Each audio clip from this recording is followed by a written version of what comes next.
Estendemos nossos cumprimentos a todos, pedindo a Jesus que nos abençoe.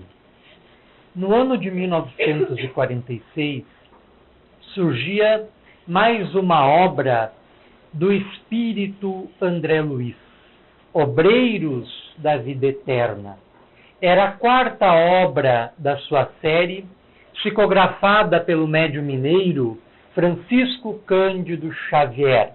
A primeira, Fora Nosso Lar; a segunda, Os Mensageiros; a terceira, Missionários da Luz; e a quarta, Obreiros da Vida Eterna.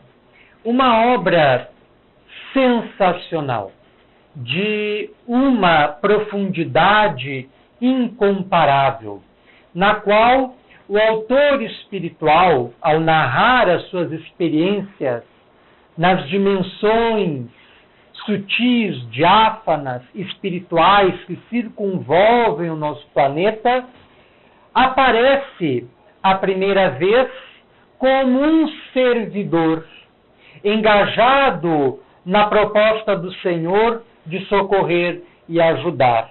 Nas anteriores, ele aparece como um mero aprendiz, junto de mentores elevados, instruídos, na qual ele vai paulatinamente, lentamente, aprendendo a se recuperar da última encarnação na qual havia falido enquanto médico e a abrir a sua mente ao conhecimento e ao amor infinitos, aprendendo junto de mentores elevados a se equilibrar para melhor servir e ajudar. E nos Obreiros da Vida Eterna ele aparece pela primeira vez, narrando as suas experiências, não mais apenas enquanto um aprendiz, mas como um servidor. Ele engaja uma pequena caravana missioneira, encabeçada por um instrutor espiritual chamado Jerônimo e por mais dois companheiros. Hipólito, que fora padre em sua última encarnação, e Luciana, que fora enfermeira em sua última encarnação. E eles abandonam o nosso lar na direção da superfície terrestre. Nosso lar é uma colônia situada sob a atmosfera espiritual do Rio de Janeiro, e sobre a qual nós temos farta documentação trazida por esse espírito através do Chico Xavier, e eles então demandam a superfície terrestre, saídos do nosso lar, pousando numa casa transitória, chamada Casa Transitória de Fabiano de Cristo, que fora fundada dentro das zonas umbralinas para servir como uma espécie de posto de socorro, para atender a inúmeras dificuldades, a inúmeros gêneros de tarefas, a inúmeros tipos de serviço. E ali eles permanecem um tempo antes de chegarem à crosta, onde vinham em missão de auxiliar 5 pessoas que haviam saído do nosso lar para reencarnar na Terra e que estavam prestes a desencarnar. Então esta obra tem como objetivo tratar do tema do desencarne, de como o espírito encarnado, o espírito no corpo, sofre o processo da desencarnação. Então esta obra analisa primordialmente o processo do desencarne. Mas o tema que elegemos para a nossa conversa nesta noite é um caso dramático narrado pelo espírito André Luiz nos capítulos 6º e 7º desta obra, ligados diretamente ao histórico espiritual e ao círculo de relações da entidade responsável pela coordenação daquele posto de socorro, que era uma mulher chamada Zenóbia e que já havia desencarnado há várias décadas e que, em função dos sacrifícios que passara na terra e por ter mantido-se fiel aos desígnios do alto, ao projeto encarnatório que ela havia programado antes de mergulhar nos fluidos densos da matéria, mantendo-se fiel a Jesus, fiel ao propósito de servir e ajudar, assim que ela desencarna, ela é acolhida em regiões mais elevadas do plano espiritual, até estar em condições de assumir o direcionamento e administração daquela casa. E esta casa, como dissemos, ela é uma casa móvel, embora seja de vastíssimas proporções, ela se desloca nas zonas umbralinas, atendendo às necessidades que surgem. E já estava situada naquele ponto há muitos meses, próximo a uma região abismal, que recolhia espíritos desequilibrados, entidades falidas nas suas últimas experiências na Terra e que sofriam as consequências das suas desilusões, dos seus desenganos, dos seus erros, dos seus crimes. Estavam lá projetadas pelo próprio mundo interior, pelas ondas mentais enfermiças que teceram para si mesmos, enredando-se numa situação comovente, triste, desoladora. E a irmã Zenóbia organiza, aproveitando-se da presença daquela equipe advinda do nosso lar, que é uma colônia espiritual relativamente superior, e que mantém estreitas ligações, como dissemos, com as realidades espirituais cariocas, do Rio de Janeiro, e que, em lá estando, aquela entidade se serve da presença deles para realizar uma missão de socorro ao abismo próximo. Ela concita, então, cerca de 20 trabalhadores e mais os 4 missionários do nosso lar para demandar uma região muito densa, de trevas espessas, cuja a locomoção era muito difícil. E eles partem em caravana, após evolar uma prece aos altos cimos, pedindo proteção e amparo para que obtivessem êxito em seus propósitos. E antes de irem, irmã Zenóbia pede silêncio, retidão de pensamento, equilíbrio interior, para que a missão não fosse mal sucedida. E parte então em caravana, mais ou menos em fila indiana, em silêncio, descendo um desfiladeiro numa paisagem desolada, em que a vegetação era por demais agreste, pequenos arbustos que eram raros, muitas sombras,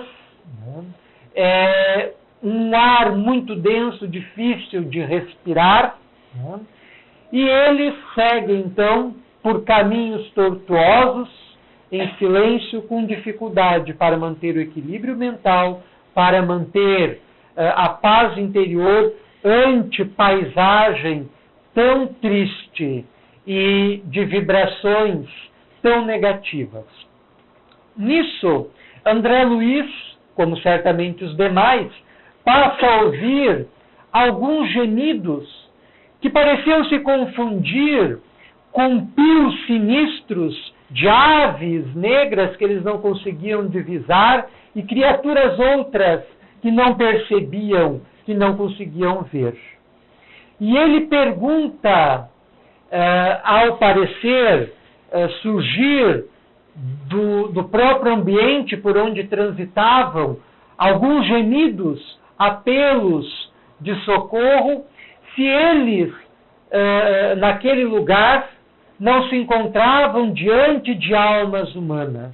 Bastou esse apelo feito em poucas palavras para surgir de chofre gritos angustiosos de entidades mergulhados num lodaçal, pedindo por socorro, pedindo para que fossem ajudadas, pedindo para que os transeuntes lhes estendessem a mão.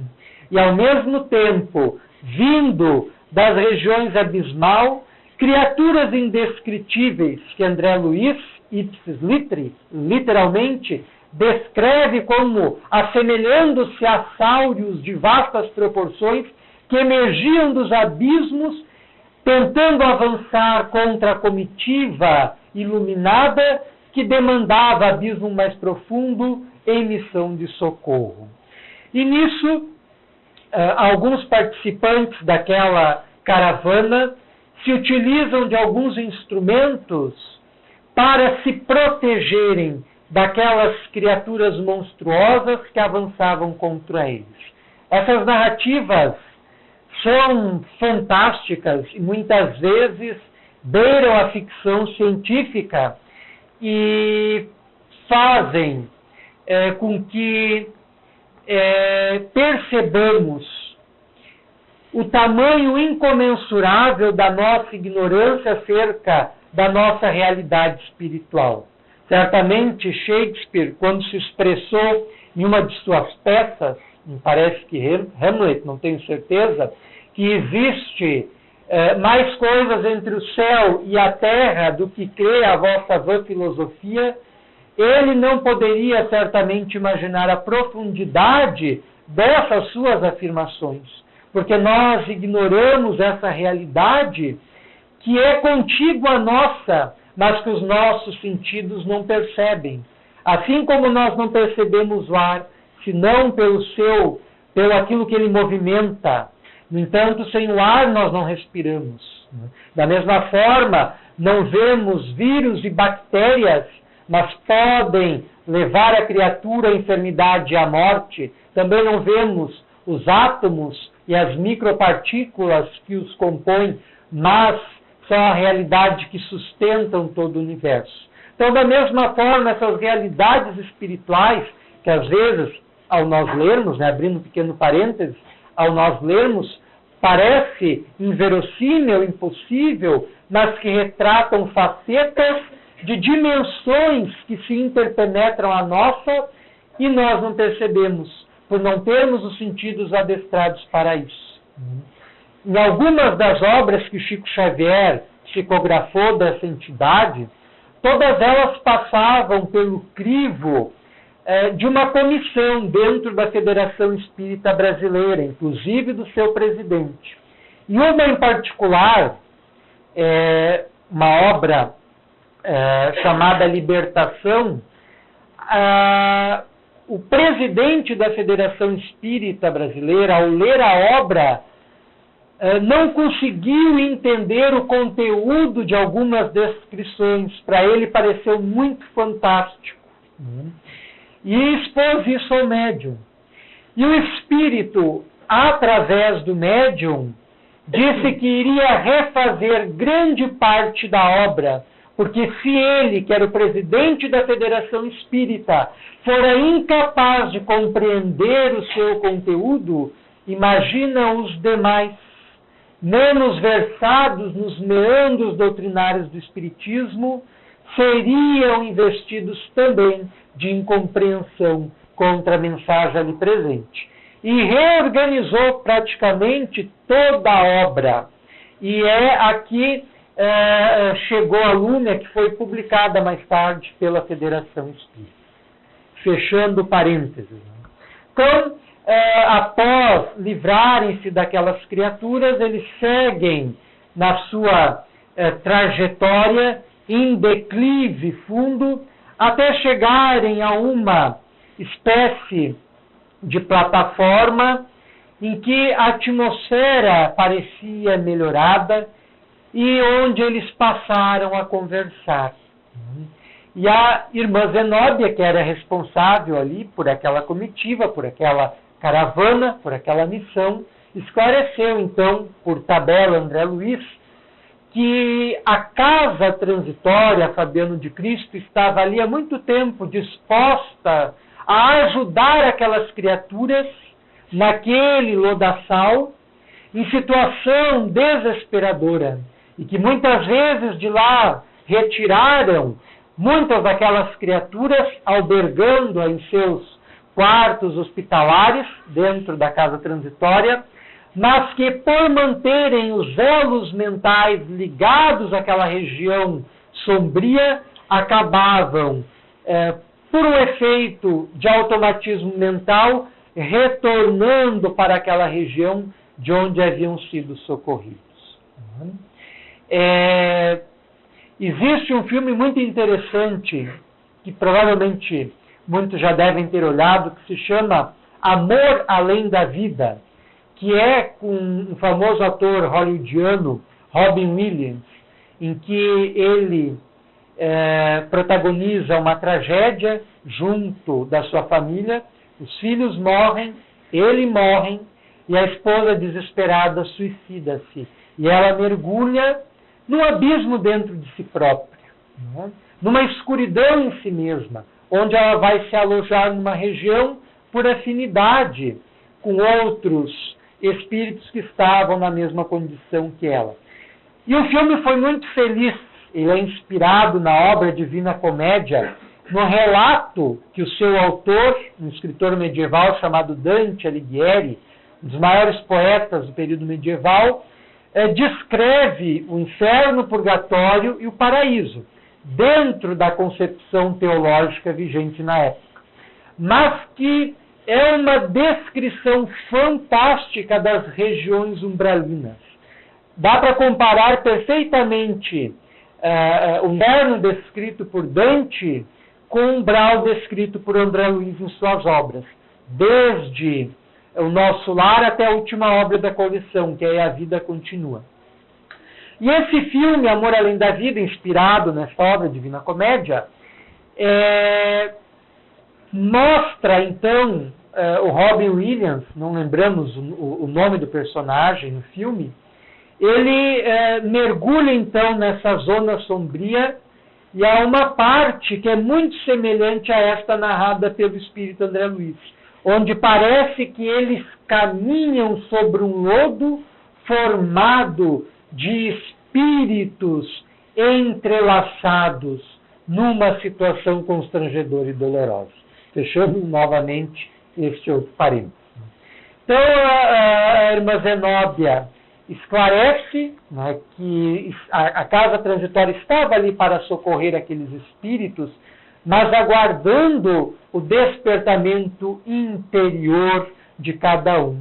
Conforme o Cristo mesmo esclarecera: ajuda-te que o céu te ajudará.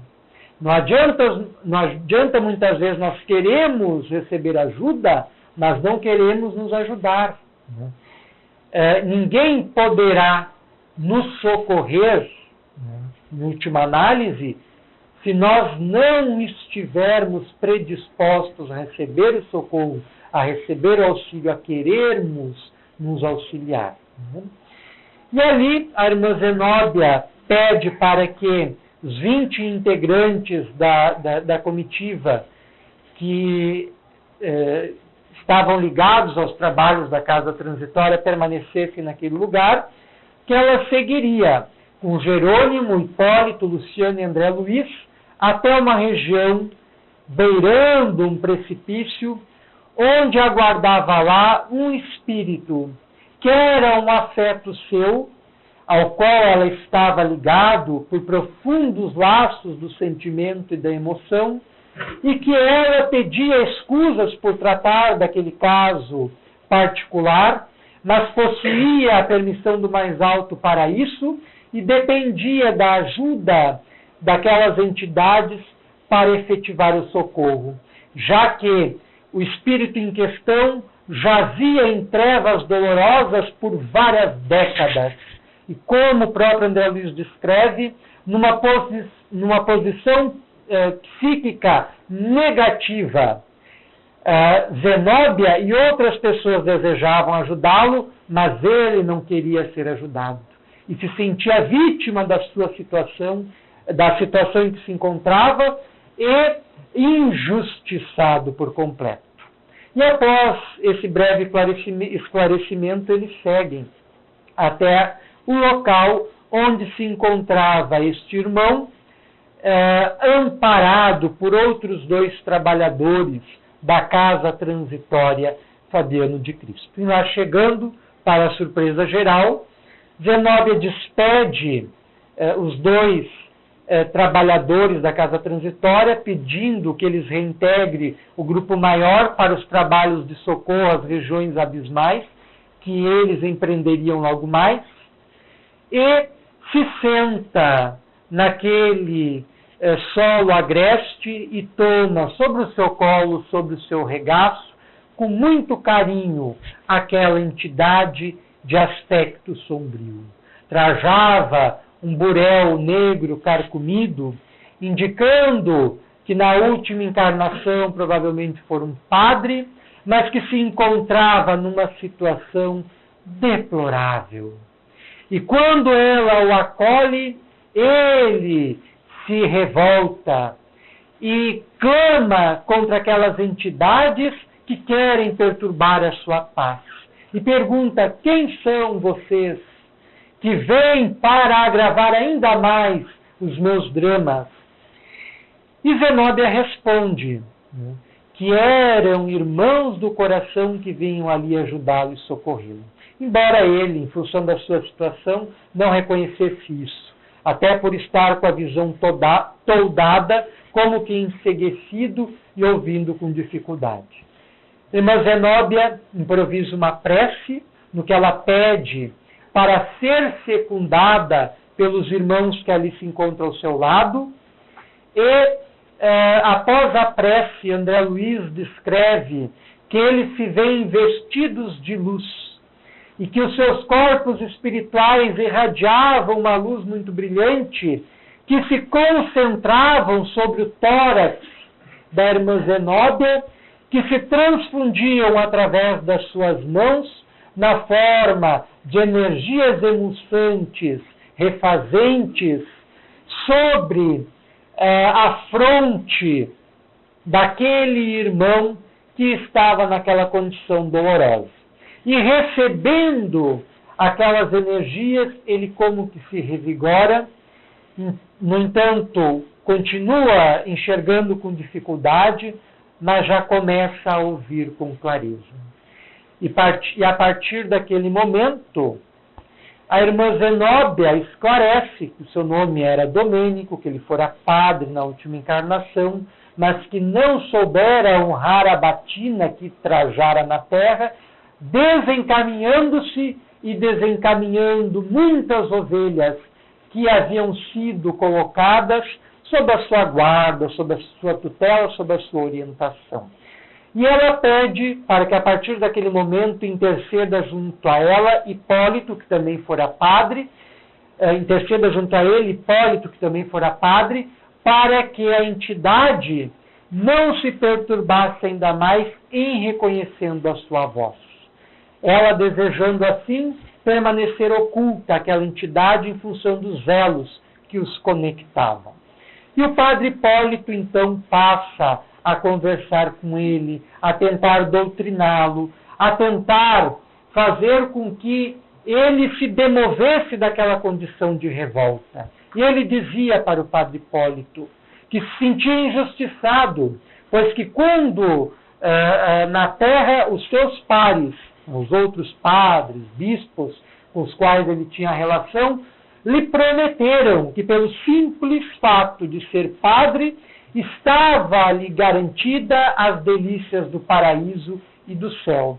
E que ele se sentia atraído por Deus, por Jesus, por estar ali naquela condição dolorosa. Ele fora padre, ele ministrara a sagrada partícula, ele fizera a absolvição, confessara nos momentos que antecederam a sua morte, obtivera a absolvição de um padre que, por esse simples fato, havia lhe assegurado uma posição de glória no mundo espiritual, no reino de Deus. E ele se sentia incompreendido, injustiçado, porque o reino dos céus que lhe fora prometido, ele não havia encontrado.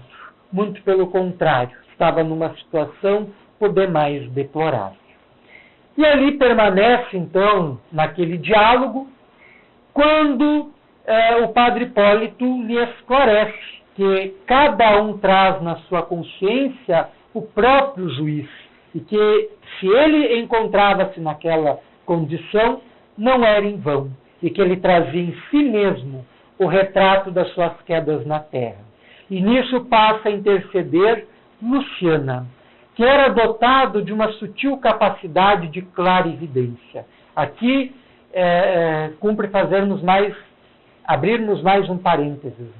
A mediunidade, embora desde os tempos kardecianos tenha sido apresentada como uma faculdade orgânica, ela é uma faculdade radicada no espírito, que se reflete no corpo físico. Mas é uma faculdade da alma. Então, existe na espiritualidade espíritos que muitas vezes se comportam à maneira de médiuns, como aqui na Terra.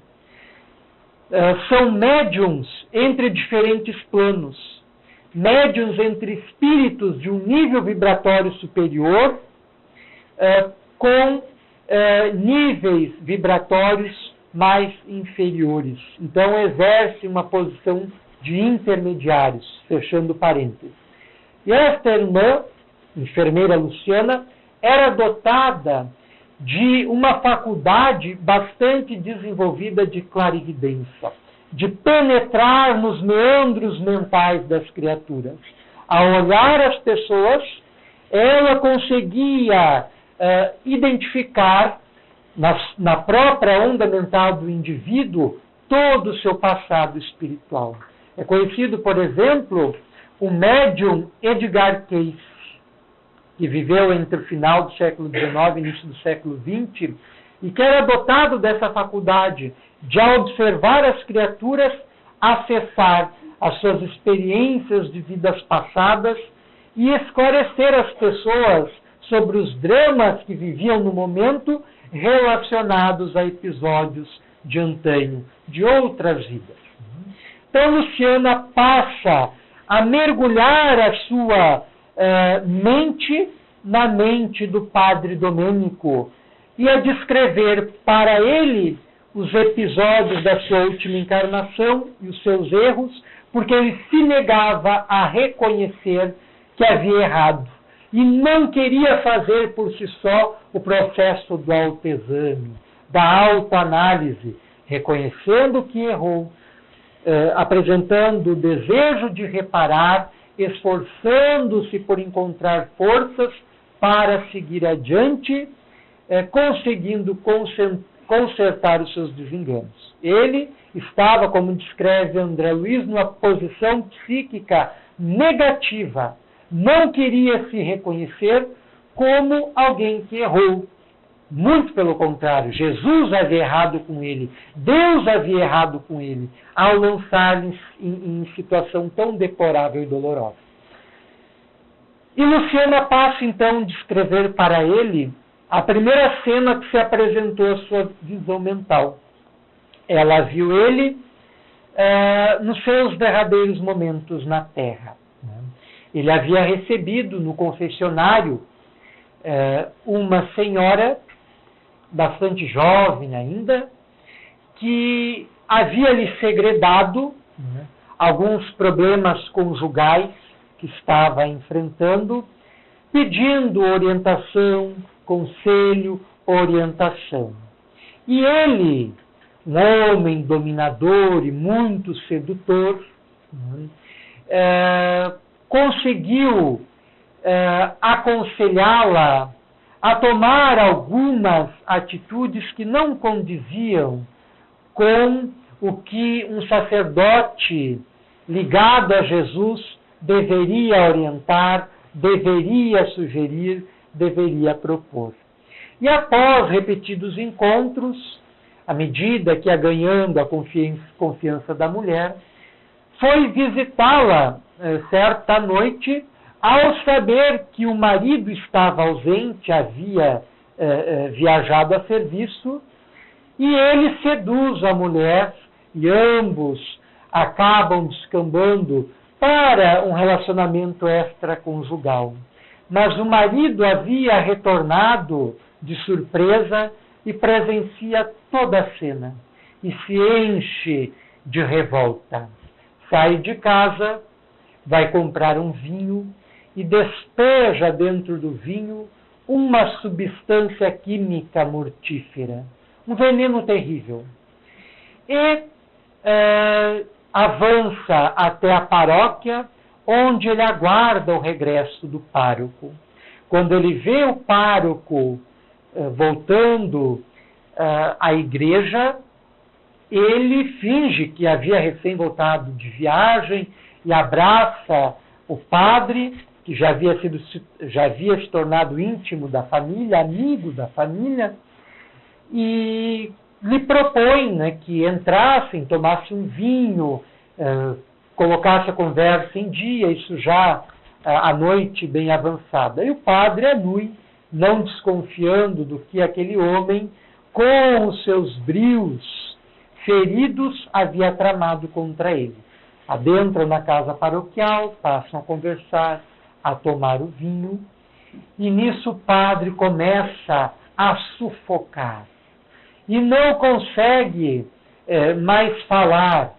E aí o homem despeja toda um conjunto de impropérios, né, a sua indignação, né, a sua revolta por um sacerdote ter tido uma atitude como aquela. E rapidamente se desfaz do vinho, né, e dos copos e começa a gritar por ajuda, no que é acudido por um padre que também trabalhava naquela paróquia, né, Monsenhor Pardini. E ele dá a sua versão da história, que hospedara o padre em sua casa, o acompanhara até ali, e ele do nada mergulhara naquela síncope estertorante. E o padre, o outro padre que socorrera, né, começa a assistir, lhe dá extremunção, absolve-o dos pecados e lhe promete o paraíso. E nisso o padre desencarna, o padre Domênico desencarna. Assim que se vê projetado para fora do corpo físico, ele passa a bradar contra o seu assassínio, mas ninguém consegue ouvi-lo. E em função da sua condição inferior, em função das suas repetidas quedas, ele permanece ligado ao corpo físico e acompanha todo o velório, né, onde a Luciana, vendo seus quadros mentais, né, observa que muitas pessoas choravam verdadeiramente a perda do seu pastor, né, a perda do seu padre, e teciam muitos comentários elogiosos a ele, porque era um homem muito inteligente e que sabia usar das palavras como ninguém, principalmente para ministrar o consolo, embora nunca fosse revestido de sentimentos verdadeiros, autênticos. E ele acompanha todo aquele processo das exéquias, o féretro da capela até o cemitério, e é enterrado junto com o corpo físico, sentindo a decomposição do seu corpo começar, e não conseguindo dela se desligar. Até que ele é surpreendido pela figura de uma entidade sombria, uma mulher que avança qual fantasma horripilante na sua direção com os braços abertos. E ele, em reconhecendo-a, enche-se de medo e consegue arrebentar os laços que uniam ao cadáver e avança em disparada, acabando caindo naquele abismo onde Zenóbia o recolhera. E Luciana, né, ao vasculhar os seus quadros mentais, reconhece que aquela entidade fora uma vítima sua, que ele havia, ainda na juventude, enamorado-se, já padre, enamorado-se de uma jovem moça que fazia parte do rebanho que lhe cabia orientar e que tiveram vários casos, né, tiveram um caso, e ela vem lhe procurar numa determinada noite, revelando que ela estava grávida e pedia-lhe que lhe amparasse, que não lhe deixasse naquela situação angustiosa, que abandonasse a batina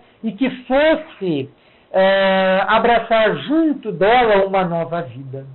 E ele, usando de palavras persuasivas, usando até mesmo a batina como desculpa, diz que não pode, que arranjaria um outro casamento para ela, com um dos funcionários da paróquia, que assumiria o filho para que não houvesse escândalo, e pondo um ponto final na questão. E ela sai, já na noite avançada, noite alta, demandando o lar paterno, desesperado. E era uma noite terrível, né? Estava prenunciando um temporal, os trovões ribombavam, e ela, desatinada, avança à cozinha, toma uma substância corrosiva, um formicida, suicidando. E gritando ao morrer, sem que ninguém ouvisse, em função do tempo em temporal. E o pai, pela manhã, encontra a filha tombada na cozinha e se desespera. E como a casa era próxima à paróquia, a primeira coisa que faz é buscar o conforto do padre generoso e amigo. E o padre finge surpresa com o relato e logo se coloca à disposição da família para os préstimos, para consolar a família enlutada, e avança na direção da casa, junto ao cadáver, a fim de verificar se ela não havia deixado nenhum bilhete, nenhum indício que o denunciasse. Né? E chama o médico da sua convivência, né, da sua confiança, que faz um rápido exame e diz que ela morreu de um ataque cardíaco, teve uma morte fulminante, né? Não identificando suicídio. E o crime ficou, crime indireto, né? Porque ele não a matou, mas levou ela a cometer o suicídio, então ele tinha sua parcela de culpa, ficou esquecido, né, para as leis terrestres, mas ficou vivo na sua consciência, embora ele não queresse reconhecer. E a Luciana, penetrando ainda mais nas lembranças dos seus quadros mentais vivos nele, identificou um outro espírito que também o perseguia com aspecto sombrio, mas que manifestava ao mesmo tempo um carinho por ele. E logo ela reconheceu tratar-se do seu pai. E ali se remeteu, o quadro mental remeteu-se diretamente ao momento final da vida do pai, do padre Domênico, em que eles privaram de um solilóquio, de um diálogo que se passou apenas entre ambos. E o pai, então, lhe confessa que não for honesto com a sua mãe, tendo uma família extraconjugal, com um grande número de filhos, e queria agora reparar o seu erro. No momento da morte, queria reconhecer os filhos e ampará-los materialmente, financeiramente. E deixou tudo testamentado. E entrega com muita dificuldade o testamento ao padre Domênico e pede para que ele perdoe os erros do homem incorreto que foram e que ele, junto à sua mãe e junto a outra mulher e os filhos que tinha, fosse o amparo, o esteio das mesmas não deixando ninguém em necessidades. E na frente do pai ele concorda, encontra palavras consoladoras para que o pai pudesse morrer em paz, que é o que acontece. Mas, a partir do momento que o pai desencarnou, ele engavetou o testamento e com o seu pai morreu o segredo da esposa e dos outros filhos fora do casamento. E ele manteve os bens, que eram muitos, para ele e para a sua família. Né? E Luciano ainda havia outros quadros, viu o quadro de um outro padre que lhe odiava profundamente, porque Domênico aspirava a uma paróquia próxima ao litoral carioca, no Rio de Janeiro, mas aquela paróquia, aquele curato, já possuía dono, um padre já de avançada idade, que enfrentava muitos problemas de saúde e que estava muito apegado aos membros daquela igreja, e ele não concorda, em hipótese alguma, de abandonar aquela paróquia. E Domênico era muito influente entre o alto clero, vai até o bispo da localidade e trama a saída do pároco para uma paróquia mais distante, localizada na Serra, e assume então aquela paróquia. E o padre, com a saúde já debilitada, no ar rarefeito da Serra, não consegue sobreviver, logo vem a morrer, odiando o padre Domênico. E já instalado naquela paróquia, Luciana detecta um novo quadro mental, que ela vai tudo descrevendo para Domênico, que estava ali, naquela região sombria, sustentado no colo de Zenóbia. E ele vê uma mulher bastante calejada, acompanhada de uma criança entre os 9 e 10 anos, de um aspecto anêmico, doentio, que bate à porta da paróquia. E ele atende, e ela então pede ajuda ao padre Domênico, lhe dizendo da seguinte forma: não te lembras do filho que tivemos? Tu nos abandonaste. Eu fui tomada por prostituta, tentando arrumar trabalho para levar uma vida honesta, para sustentar-me e sustentar o nosso filho, a duras penas. Agora ele jaz muito doente. Foi tomado pela tuberculose e eu não disponho de recursos para o tratamento, que é muito caro. E eu venho apelar-te à caridade para que me socorras, para que me ajudas. E o padre, mantendo o senho do rosto fechado, toca uma campainha, quando vem então um dos funcionários da paróquia, acompanhado de inúmeros cachorros ferozes, que larga na mulher e na criança. A criança, desamparada, vem a falecer, e a mulher enlouquece, vindo a morrer logo mais.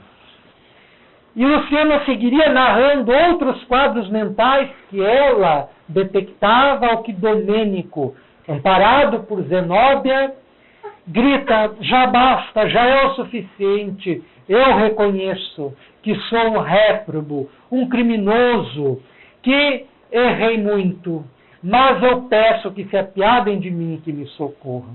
Então, feito o autoexame, Domênico cai em si, né? Já não se reconhece mais um injustiçado, não se vê mais um injustiçado, e agora clama por auxílio e socorro. Nisso, Zenóbia mentalmente pede a Hipólito que semeie na sua consciência já renovada mensagens de otimismo e positividade, no que ela fazia, enquanto isso, um apelo mental para que a mãe do padre Domênico, que se chamava Ernestina, pudesse vir socorrê-lo e encaminhá-lo para uma reencarnação compulsória na qual ele começaria o seu duro calvário para resgatar todos os seus crimes tremendos. E nisso o padre Hipólito passa a lhe orientar, a lhe consolar, e aparece a mãe do padre Domênico, e ele consegue vê-la. E se transforma qual criança, chorando desesperadamente, bradando: mamãe, mamãe. A mãe, agora ajudada por Zenóbia, ajoelha-se e toma-o nos seus braços, no momento de emoção sublime, no qual eles começam a conversar. E ela faz uma oração que é repetida pelo filho sentença por sentença, como ela o ensinara quando criança. E já mais equilibrado, ele passa a lembrar-se de Zenóbia e pergunta para a mamãe. Zenóbia estava invisível para ele, visível aos demais, mas invisível para ele. E ele pergunta para a sua mãe: mamãe, se tu foste capaz de me socorrer, onde está Zenóbia? Ela haverá me desamparado?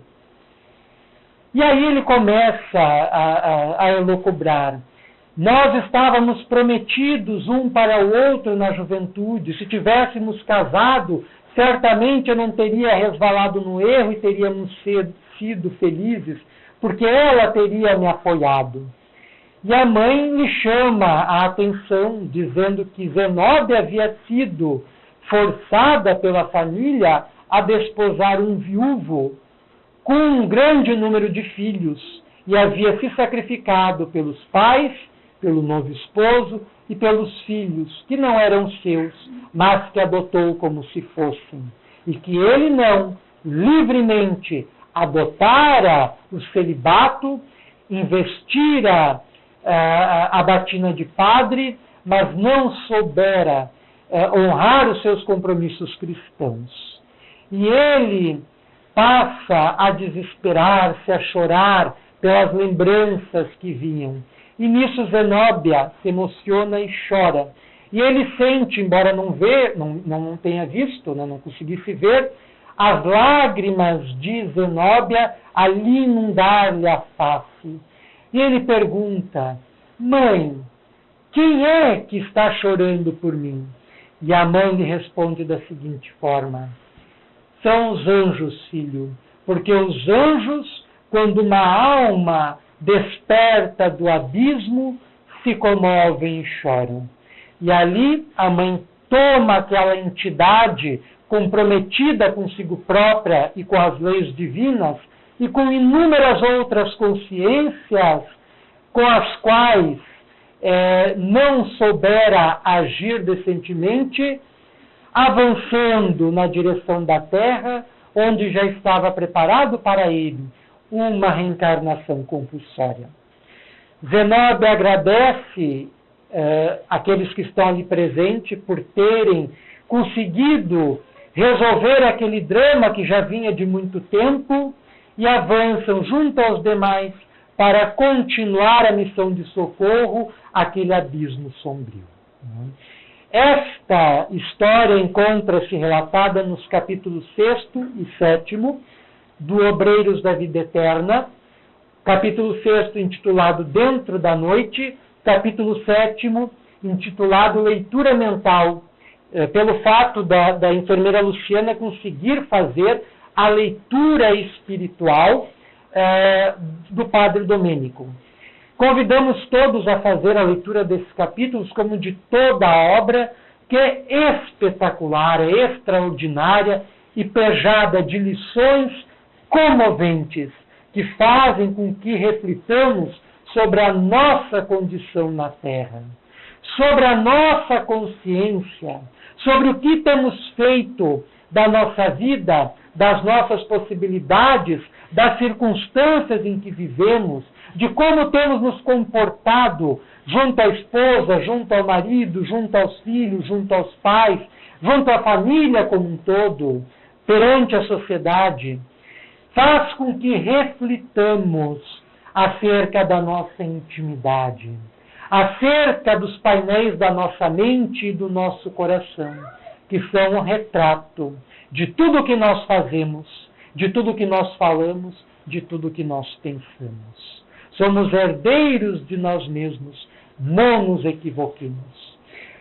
Cada ato, cada palavra, cada pensamento, por mínimo que seja, ficam indelevelmente gravados na tessitura da nossa alma, do nosso ser espiritual, e são observados por aquelas entidades já desprovidas da carne que nos identificam e nos veem como nós somos verdadeiramente. Então precisamos, conforme nos orienta Jesus, abraçarmos a renovação interior e ostentarmos uma conduta reta que nos prive desses dramas dolorosos que aguardam a todos aqueles que, por livre e espontânea vontade, se arremessam despreocupados e desprevenidos nos abismos do erro, das paixões, dos enganos e desenganos, das ilusões. Que possamos seguir as orientações sublimes que temos à nossa disposição através do Evangelho e através das mensagens espirituais que nós temos à nossa disposição e avancemos mais conscientes e mais venturosos, alegres e felizes, para que o nosso desencarne, o nosso despertar na espiritualidade possa ser um momento de alegria, no qual possamos ser acolhidos por pessoas a quem ajudamos, beneficiamos, nas quais plantamos a semente do amor e da simpatia e que venham nos receber como um irmão querido, amado, desejado, e não conforme ocorreu ao Padre Domênico. Foi cercado por todas as suas vítimas como sendo um verdugo cruel, um réprobo indesejado. Guardemos a nossa consciência reta e tranquila e peçamos a Jesus que nos auxilie, nos eleve, nos envolva em suas bênçãos e nos ajude a nos levantarmos sempre que cairmos e a mantermos-nos em linha reta, seguindo seus ensinos e tentando aprender cada vez mais a ajudar e amar. Agradecemos a generosa atenção de todos e transmitimos a palavra à irmã responsável. Muito obrigada, Danilo. Parece que vimos um filme, né? A sua palestra é sempre muito esclarecedora, é sempre muito bem-vinda em nossa casa. Muito obrigada. Eu que agradeço o convite.